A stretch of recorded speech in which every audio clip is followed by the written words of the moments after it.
national educated nurse planning to create an express entry profile, then you need to understand that your express entry profile needs to be precise. Small mistakes can cost you points or even create delays that you really do not want. In this journey, time is an expensive resource. And so in this video, I will be sharing with you some essential steps before you create an express entry profile.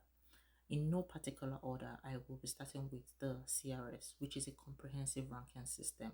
What the comprehensive ranking system does for you is helps you understand where exactly you sit in the express entry pool.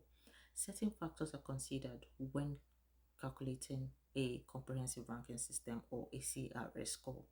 Things like your age, your language, your education, and a couple other things. These things are considered.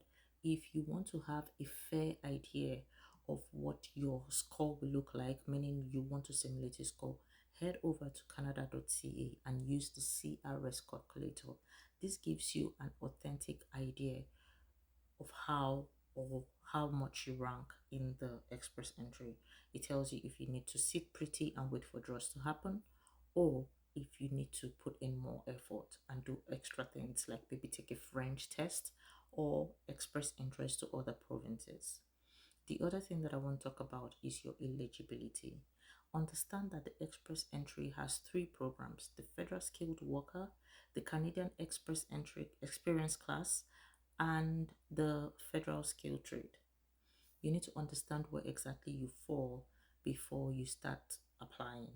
This will help you reduce your confusion and help you not make any mistakes. Now, the next thing to consider is your language test.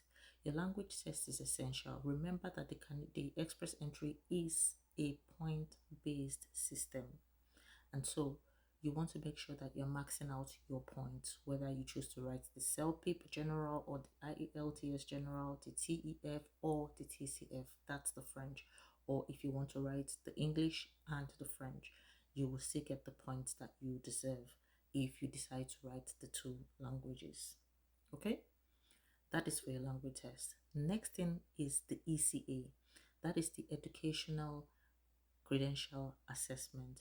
If you did not receive your degree, diploma, certificate, or whatever it is that you have, if you did not receive that degree or certificate or diploma in Canada, then you have to verify the authenticity of that document.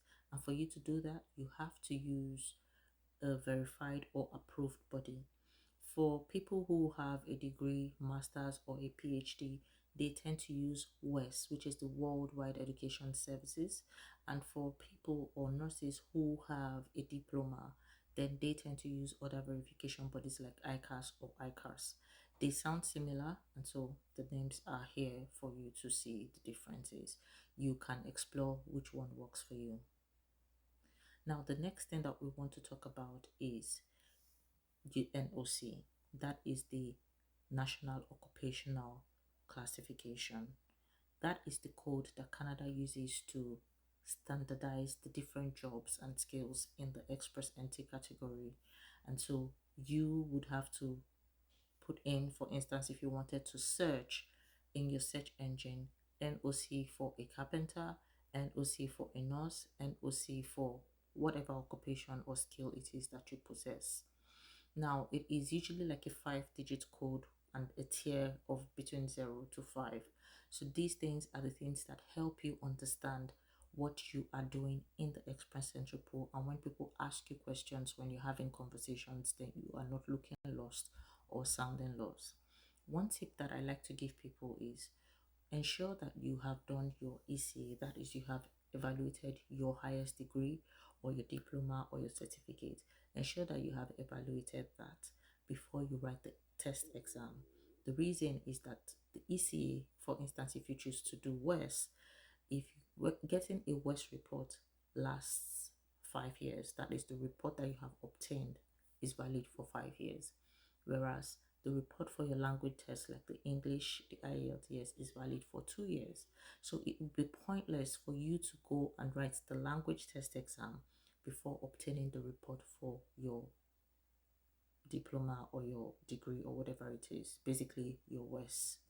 So ensure that you are paying attention to those timelines because time is important, so is money. So you don't want to waste your resources on things that you can avoid as much as possible.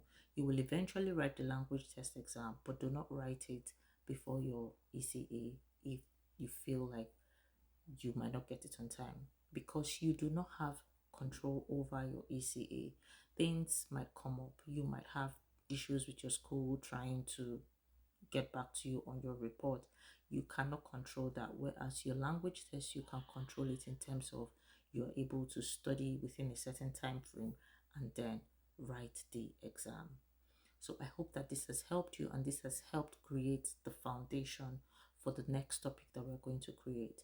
In the next episode or in the next topic in the next video, we are going to be talking about positioning yourself because now you understand the things that you need to create a profile. Now you have a score. The next question will be, does your score tell you that you're okay to sit pretty in the pool and wait for draws to happen? Or do you need to do a couple of other things like write the French exam or explore and express interest in other provinces, which then brings us to the provincial nominee program. If you're building an express entry profile, take your time and be accurate because precision matters. The other tip that I'd like to add is please, for everything that you hold there, resist the urge to lie or falsify any information because they do have their consequences. See you in my next one, guys.